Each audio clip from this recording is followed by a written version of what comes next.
How is the dragon fruit breakfast going? Good. Are you full now? No, I'm waiting for my father to eat this.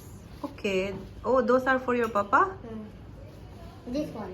That one. Oh, so sweet. Watermelon in biro na pupu bokta.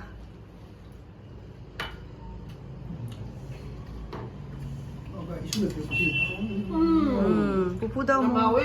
Nung sina pupu da yenga in biro. How good. Did you enjoy feeding pupu and bobo? Yes, but when is Papa gonna come? He is coming. He's coming. Pupu bobo, how na sabi yo? Tumasu na watermelon da pupu bobo kini. Tathok piro watermelon da. Mapagi dragon fruit ni mang kai.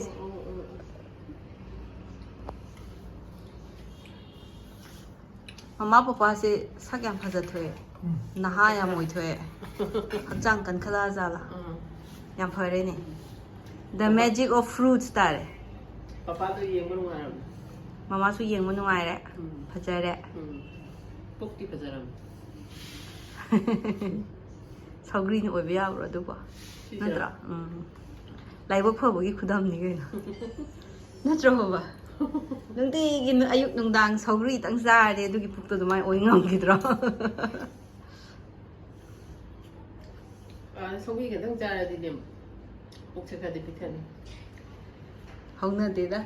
Ha? Male nourished ora kani da. Natra ho ba.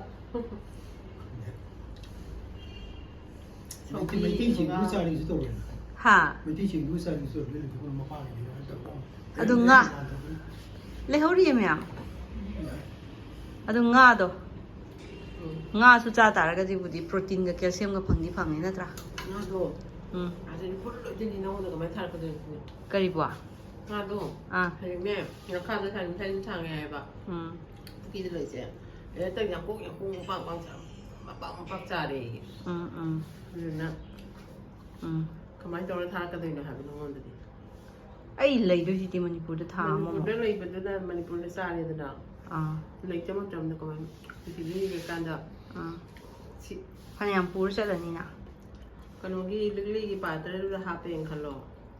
Uji kamu ni siapa yang kata? Likli di chikai ba ngamoy. Likli na tra ga still chikai ba ngamoy. Lagi makum do. Yes. Still lagi posai lagi kata apa ya? Still da ha po ga ko. Mental di mo chik ba ngamoy.